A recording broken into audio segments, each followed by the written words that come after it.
ஆதியே துணை எமப்பட ரெடிப்படு கோடாயுத கூர் யுக இறுதி நீதி தீர்ப்பு கர்த்தர் பிரம்மோதய சாலை ஆண்டவர்கள் அருளி செய்தது. வையகத்தையும் வானகத்தையும் சர்வகால காலங்களையும் சர்வ காலத்திற்குள் அடங்கிய அழிவிலா நித்திய பூரண மேம்பாடுகள் அனைத்தையும் கையில் வரவழைத்து தரும் கிரயத்தை உடையது இந்த திருவருள் குறள். இந்த கிரந்தத்தில் செயல் இல்லாத வாசகமே கிடையாது. வாக்கியம் 3 பக்கம் 11. மேற்கூறியபடி துறவு பூண்டு எழுந்த நாம் குரு பிரானவர்களே கதியென பின்தொடர்ந்து 22 வருடங்கள் அவர்களோடு உயிரும் உடலும் போல உருவமும் நிழலும் போல விழி இமை சேர்க்கையராய் அகில வலம் வந்தோம். அதன் பின் அவர்கள் உத்திரவுப்படி ஆடு மேய்க்கும் தொழிலாபரணத்தை ஓராண்டு காலம் மேற்கொண்டு இருந்து அது முடிந்ததும் எமது குரு கொண்டல் அவர்களின் பெரிய திருவுள்ளத்தின் கட்டளைப்படியே மதுரையம்பதிக்கு அடுத்த திருப்பரங்குன்றின் குகையில் நெடுநாள் அன்ன ஆகாரமின்றி கடும் தியானமுகமாக தவத்தில் இருந்து விட்டோம்.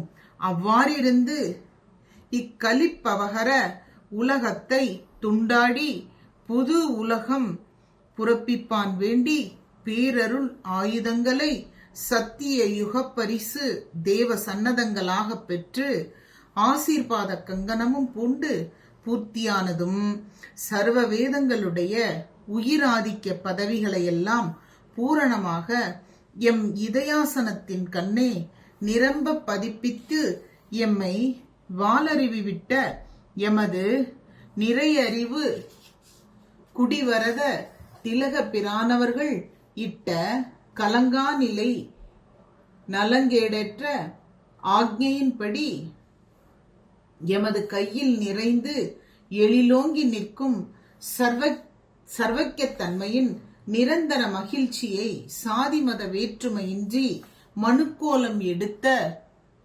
அனைவரும் பெற்று மகிழ வேண்டும் என்னும் எமது தவ வலிமை தனித்துணிவு ஒரே நாட்டத்தோடு மதுரை, திருப்புத்தூர், திருக்கோஷ்டியூர், கீழ்ச்சேவல்பட்டி, காரைக்குடி, தேவக்கோட்டை முதலிய இடங்களில் தங்கி தங்கி பிரசங்கம் செய்து வந்தோம்.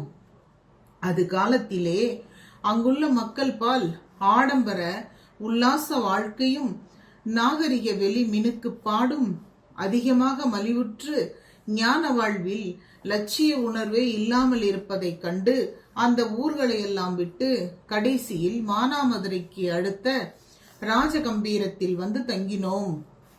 அங்கு நன்னறி அழிக்கும் விண்ண வெங்கலியை மாற்ற சென்னறி பிரசங்கம் செய்து வருங்காலத்திலே படர் செறி பவத்தலை பொறாமை பாதகர்கள் சகமுய்ய வந்துள்ள நம் தெய்வ மெய்ச்செயலை அழித்துவிட நினைத்து இரவு பகலாக பல இன்னல்கள் இயற்றி வர அவை யாவும் வெற்றி காணாது போகவே நாம் இருந்து வந்த குடிசைக்கும் இரவு நேரத்தில் நாம் உள்ளே இருக்கும் போது வெளித்தாளிட்டு தீ வைத்து இழைத்த கொடுமையினின்றும் தப்பி பிரெஞ்சு ஆட்சியில் இருந்த காரைக்கால் நோக்கி கால்நடையாக ஒரு லங்கோடு ஒரு யோகத்தண்டு கவுன் உடையுடன் தனித்து சோழவள நாட்டு தஞ்சாவூர் தாண்டி பிரயாணமாய் போய்கொண்டிருக்கும் காலத்தில் இரவெல்லாம் பட்டினி.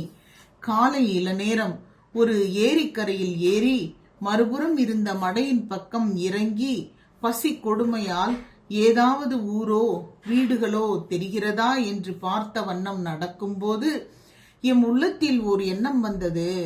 நமக்கென மெய்யான தவச் செயலுடைய ஒரு மதமும் ஓர் ஊரும் உண்டாக்கி கொள்ள வேணும். அப்படி இருந்தால் நமக்கு இம்மாதிரியான கஷ்டங்கள் எல்லாம் வராதே என்ற நினைவு வந்தது.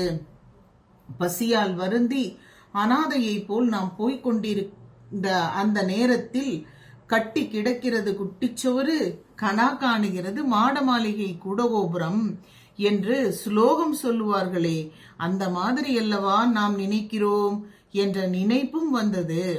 அந்த ஸ்லோகம் கழுதையையும் அந்த சுவாபத்தில் இருக்கிற மனிதர்களையும் குறிக்கிறது.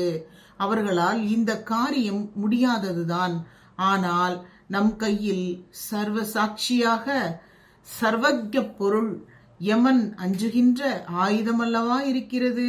ஆகவே அந்த ஸ்லோகம் நமக்கு பொருந்தாது என்று எண்ணியவர்களாய் மேல் நடந்தோம்.